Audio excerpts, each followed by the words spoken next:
Bienvenue à Passion Road Trip et Overland.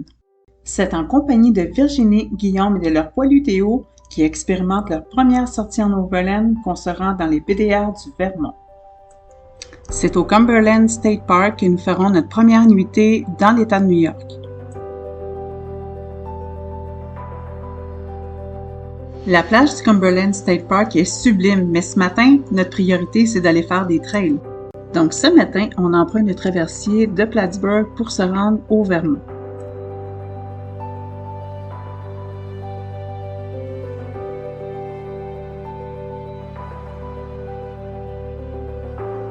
La traversée prend environ une quinzaine de minutes.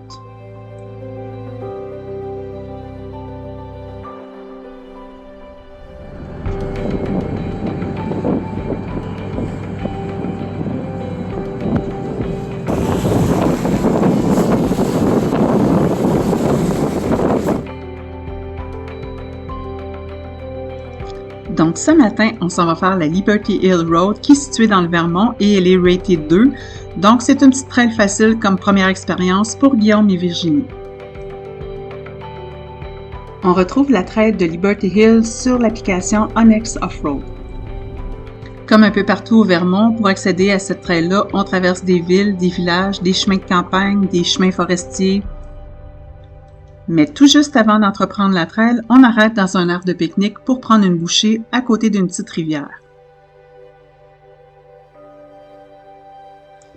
On profite de notre arrêt pour le lunch pour lever le drone, mais aujourd'hui le ciel y est vraiment voilé par les feux de forêt avoisinants.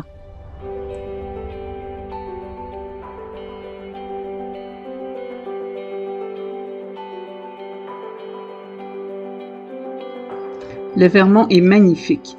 Et c'est un endroit où on aime beaucoup venir en off-road pour les super trails en BDR et aussi les nombreux National Forests où on peut camper tout à fait gratuitement.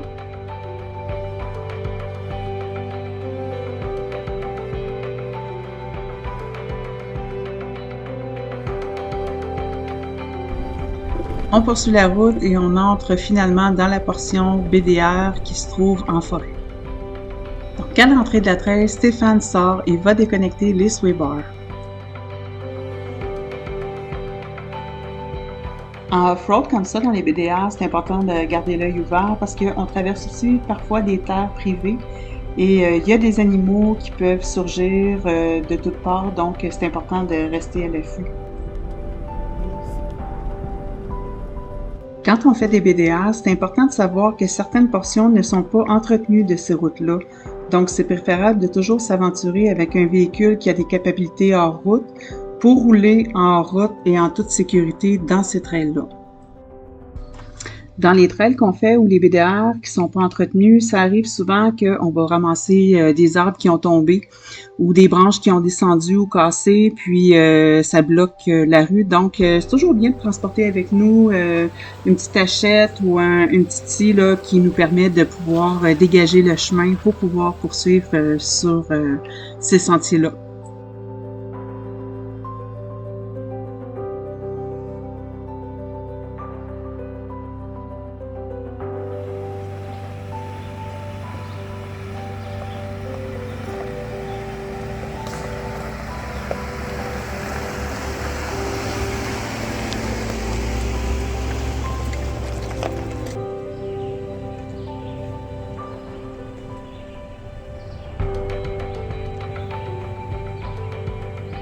Donc, dans une trail ratée 2 comme celle-ci, c'est important d'avoir un véhicule qui a quand même une bonne clairance parce que oui, on va traverser des obstacles, même si cette trail-là, elle est ratée facile.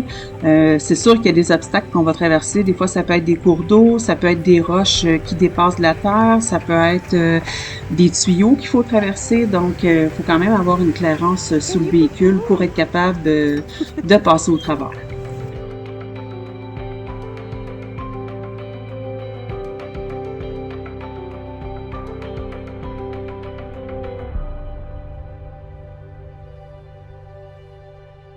Les flash floods sont phénomènes courants au Vermont et ça aussi, il faut garder ça en tête parce que ça arrive des fois qu'on se planifie de faire une route et on arrive à des obstacles comme des ponts qui ont été emportés, donc on est obligé de rebrousser chemin et de laisser tomber cette portion de route-là.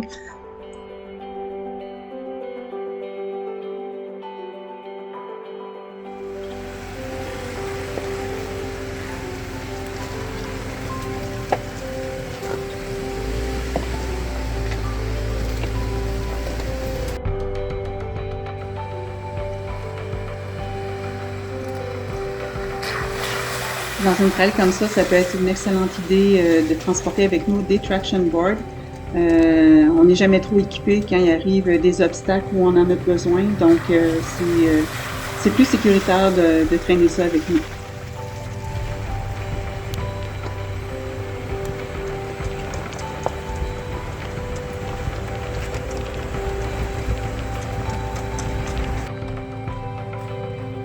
Généralement, ces sentiers-là seront assez bien. Et qu'est-ce qui est le fun, c'est que bon, c'est alterné entre des chemins forestiers non entretenus, puis à un moment donné, bon, on sort dans une clairière où il y a des maisons et c'est toujours sur des chemins de terre, c'est vraiment agréable.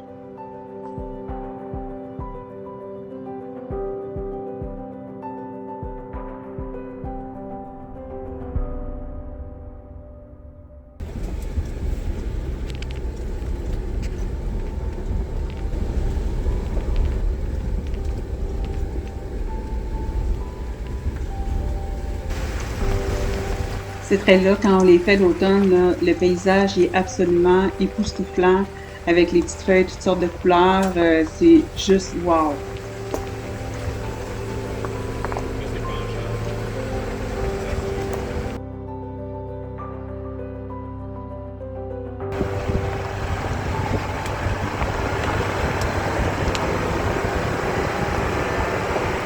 Donc, on fait une pause et on permet à Monsieur Théo de faire une petite baignade à son grand bonheur. Ce soir, c'est dans un National Forest qu'on arrête pour notre deuxième campement. Nous avons été très chanceux de pouvoir trouver un endroit où camper ce soir parce qu'on a fait de la trail une bonne partie de la journée et quand on est arrivé, les terrains étaient pas mal tous pris, donc on était très très chanceux de trouver un endroit.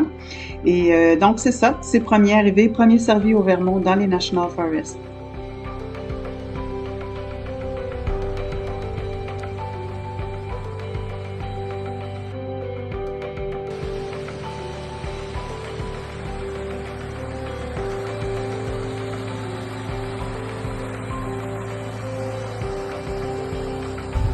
Et oui, au lendemain matin, on se lève et on est dans la flotte, mais ça ne nous empêche pas d'aller faire notre prochaine trail, par exemple.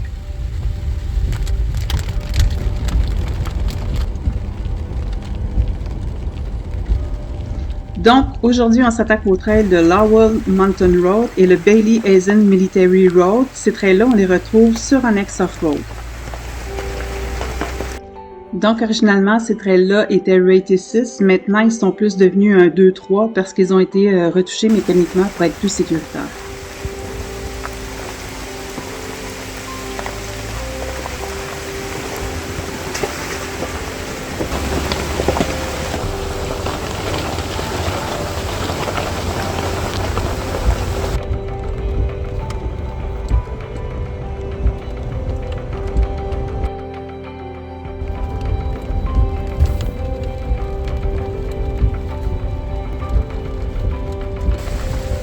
Avec cette pluie-là, plus on avance dans la forêt et plus le brouillard est présent.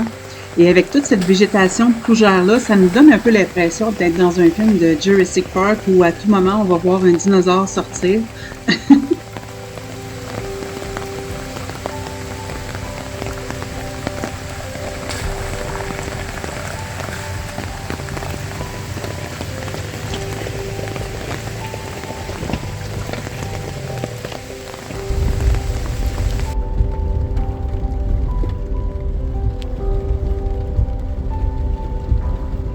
On fait des trails comme ça toute la journée, un week-end, c'est vite passé et notre journée tire à sa fin. Par contre, on a une dernière surprise pour Virginie et Guillaume.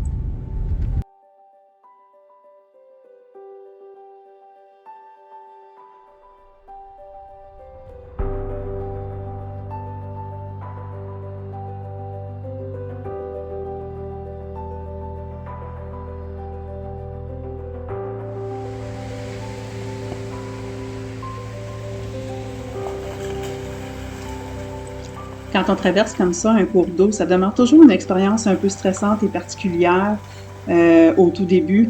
Et je pense que pour Guillaume et Virginie, ben ça n'a pas fait exception.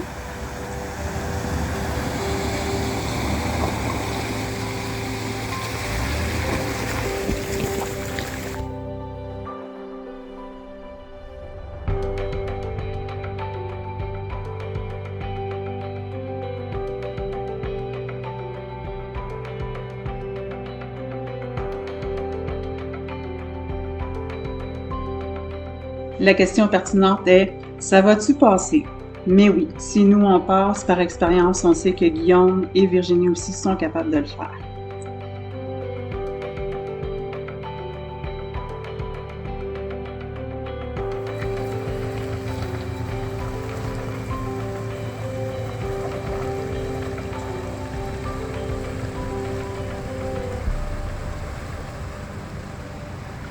Le niveau d'eau n'était pas très élevé, donc juste assez pour s'amuser.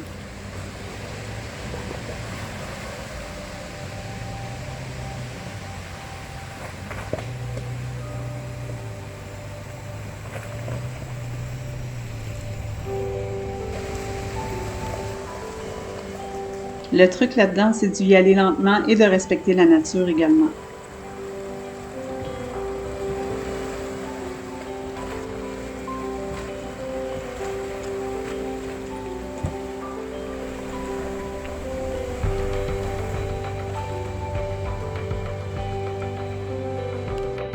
Vous aimez le contenu de nos vidéos? Faites-nous un petit like, abonnez-vous à notre chaîne YouTube, c'est gratuit, et partagez à vos familles et amis afin de nous faire connaître. Merci!